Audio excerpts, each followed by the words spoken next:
मुस्कान की कुंडली ऐसे दोष उन दोषों को दूर करने के लिए किया।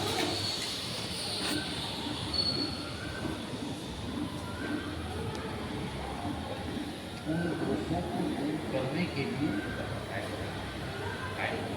यह पूजा, जैसे एक दोष होता है पितृ दोष होने से क्या होता है कि पिता ददात सत्पुत्रान, पिता यदि संतुष्ट होता है सत्पुत्र,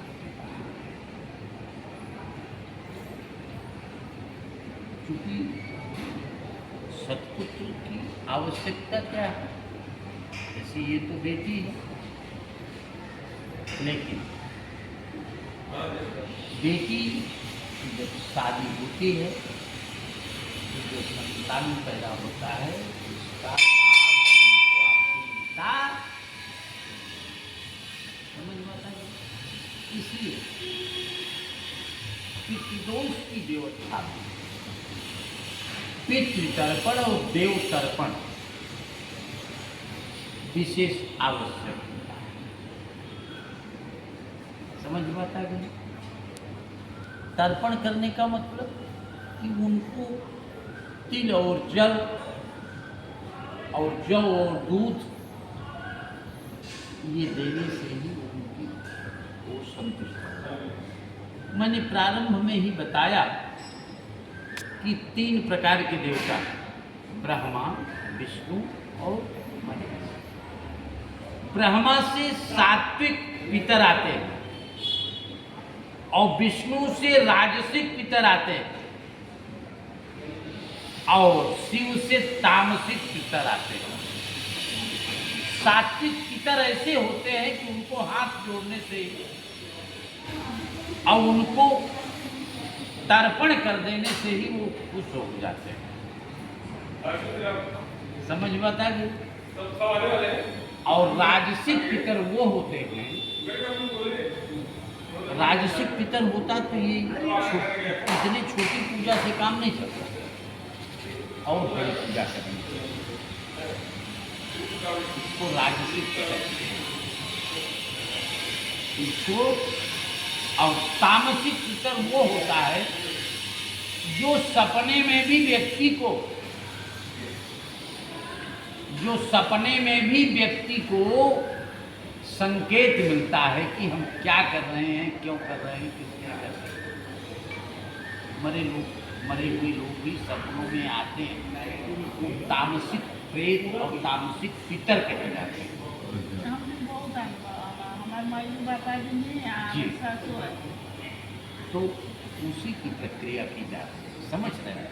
इसीलिए शिव के सानिध्य में किया जा रहा है, इसी के लिए शिव के सानिध्य में ही किया जा रहा है। तो ये प्रक्रिया है, समझ रहे हैं।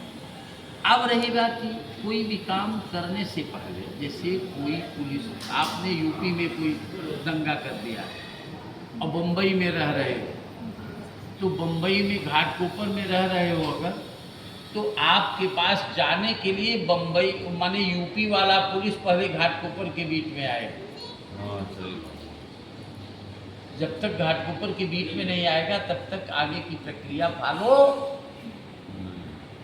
समझ रहे हैं। तो उसी प्रकार से शिव के सानिध्य में ही करना। अब रही बात ये, कुल देवी की पूजा विशेष आवश्यक मानी जाती है। जैसे लोग कहते हैं ना सामान्य भाषा में कि घर के देवता ललाज बहरमासु पूजा मान, सासू और ससुर घरे बैठा है बेचारे माछी मारे, और हम आप जाते हैं शंकर जी के बल्टी में जल चढ़ा, ये ठीक नहीं,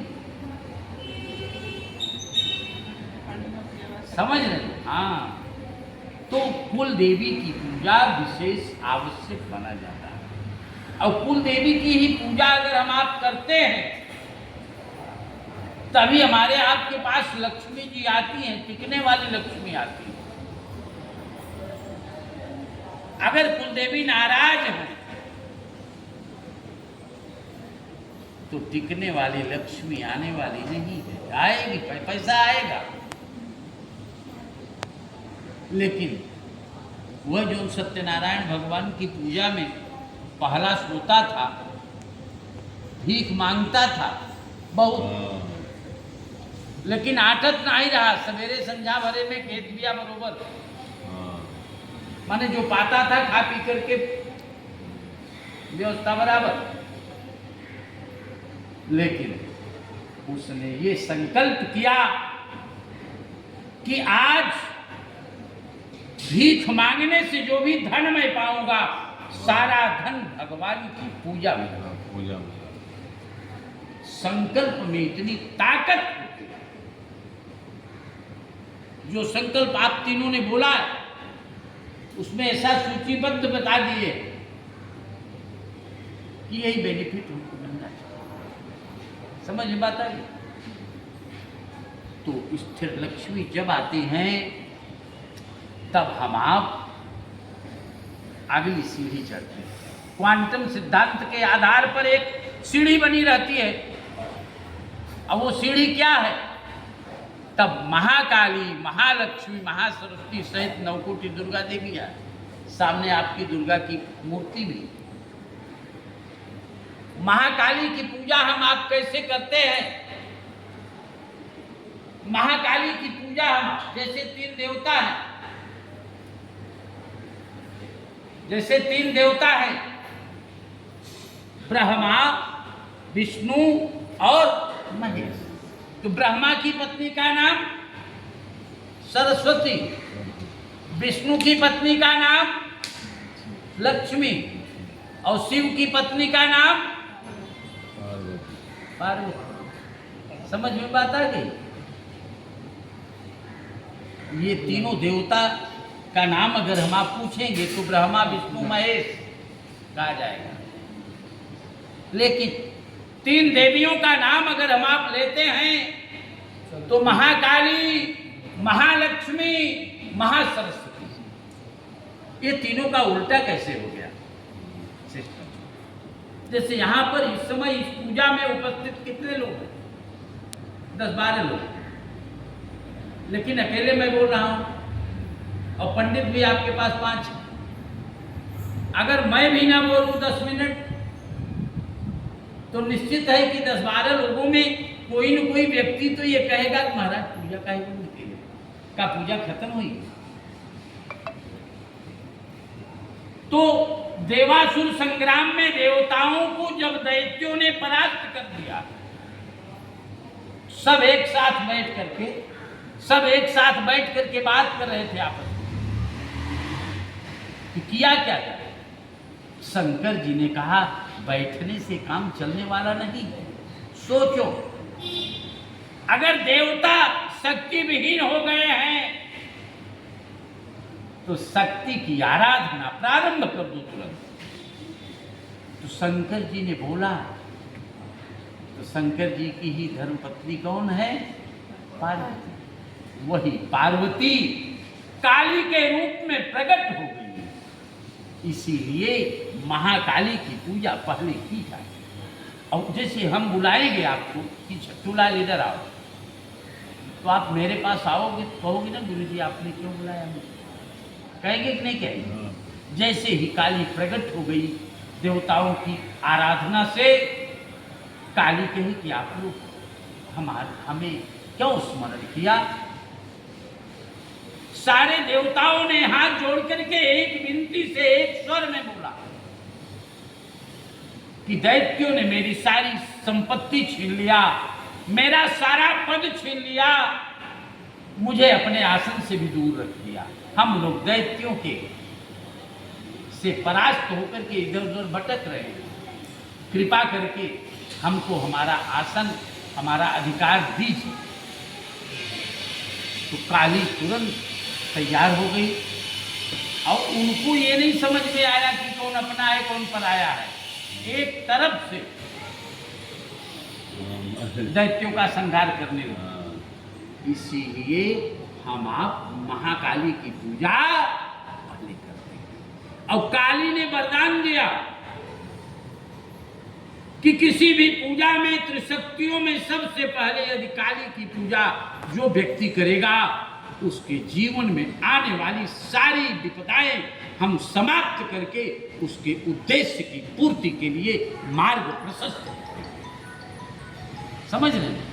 इसलिए महाकाली की पूजा पहले, फिर जब आपकी विपदाएं समाप्त हो जाएगी तो निश्चित लक्ष्मी जी आती हैं।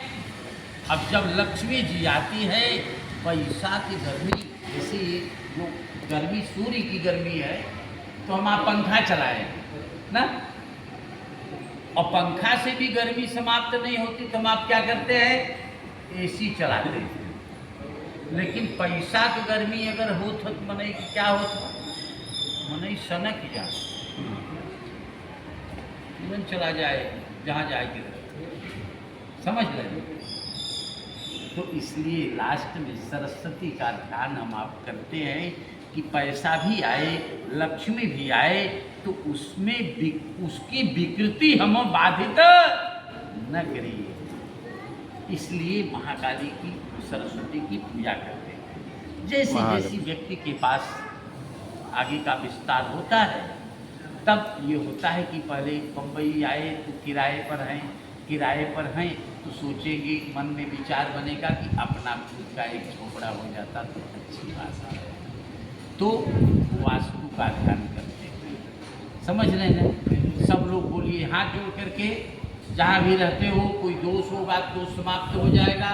बोलिए ओम नमो वास्तु पुरुषाय भू सय्या धृतिप्रद मद गृहे मद व्यापारे समृद्धिं कुरु सर्वदा सशंख चक्रम सकिरीट कुंडलम सपीतवस्त्रं सरसेरोहे क्षणं सर्वक्ष स्थलकौस्तुभश्रेयं नमामि विष्णुं शिरसा चतुर्भुजं नमामि। जब वास्तु का ध्यान कर लेते हैं जैसे ही, तब ये होता है कि भाई अब जैसे शर्ट सिलवाना ठीक है, शर्ट में जेबा भी होना चाहिए, बाही भी होना चाहिए, कॉलर भी होना चाहिए, तब अच्छा लगेगा ना व्यक्ति। तो उसका काम कौन करता है? नवग्रहादि देवता करते हैं। सूर्य है सौर्य, ये नवग्रह का मंडल बना हुआ है। वहाँ बीच में जो रेड मंडल में स्टार बना हुआ है, ये सूर्य है। सूर्य व्यक्ति का तेज रहता है। तो इसकी कुंडली में सूर्य के कारण भी बाधाएं आ रही। इसके लिए कभी मैंने आपसे बताया था कि 5 किलो गेहूं का आटा, 1 किलो शुगर और 50 रुपये किसी मंदिर में पुजारी को या किसी गरीब को देने के लिए मैंने चर्चा किया था कि नहीं? इसलिए सूर्य को भी मजबूत मैंने किया। समझ में आ गई? सौर्य। अब चंद्रमा मन का कारक माना जाता है। मन अगर आपका एक्टिव है, मन अगर आपका स्थिर है, तो आगे बढ़ने की व्यवस्था। मंगल ग्रह के द्वारा विवाह में आने वाली अड़चनें होती हैं, जिसके कारण कुंडली मांगलिक बुध व्यक्ति के बौद्धिक संपदा को आगे बढ़ाता है, और बृहस्पति व्यक्ति को क्वांटम सिद्धांत के आधार पर, जैसे क्वांटम सिद्धांत क्या जानती हो? लेकिन एक्टिव नहीं। गिनती जानती हो? गिनो 1 2 3 ना, तो उत्तरोत्तर 1 बढ़ता रहे, इसी को क्वांटम सिद्धांत कहते हैं। समझ में आता है? अब रही बात ये सुख भौतिक सुख को पति के साथ में व्यावहारिक सुख की प्राप्ति दिलाता है। और शनि की व्यवस्था ये हुआ, शनि व्यक्ति को जैसे कभी कभी जैसे कहा जाता है ना, राजा भगीरथ पर विपद पड़ी और भूजी मछली जल में। ये निश्चित है कि मछली जब भून दी जाती है तो जल में नहीं पड़ती, लेकिन जब विपत्ति आ जाती है तो ऐसी स्थिति बन जाती है, छटक गिरी बस होता। समझ रहे हैं? अब राहु और केतु के द्वारा पितृदोष भी बनता है, इसीलिए उन ग्रहों को भी एक्टिवेट किया गया है। अब रही बात ये असंख्यात रुद्र है शिव जी। शिव जी आशुतोष कहे जाते हैं। यह कलयुग है। विष्णु भगवान की पूजा करेंगे तो सोना जरूरी है। सोना यहाँ समझ 1.5 लाख रुपया को बोल रहा है। अगर क्यों पंडित जी बताइए कि पूजा में सोना चाहे तो वो कि ये ठीक नहीं है, ये पंडित जी ठीक ना है, समझ रहे हैं। इसलिए कलयुग में कॉम्बिनेशन बनाने के लिए शंकर की पूजा की जाती है, इसलिए वो आशुतोष कहे जाते। समझ में आता गई। अब रही बात ये, लेकिन जैसे अब ये 5 पंडितों में मैं हूँ। जब आप पूजा करा रहे थे, मैंने आपसे बताया कि 5 लोग रहेंगे, तो आप हमसे पूछे थे ना कि आप रहेंगे कि नहीं रहेंगे। मैंने कहा मैं, समझ में आता गई। तो 5 में एक मालिक है। जैसे आप 3 लोग आए हो तो तीनों में एक मालिक है कि नहीं। आप जो बोल रहे हो वही ये दोनों काम करेंगे। तो उसी प्रकार से आकाशात् पतितं सोऽयं यथा गच्छति सागरम सर्वदेवान् नमस्कारः केशवम प्रतिगच्छति। सबके निचोड़ में विष्णु भगवान भी शालिग्राम के रूप में बैठे हैं। इसलिए बोलिए लक्ष्मी नारायण भगवान की जय।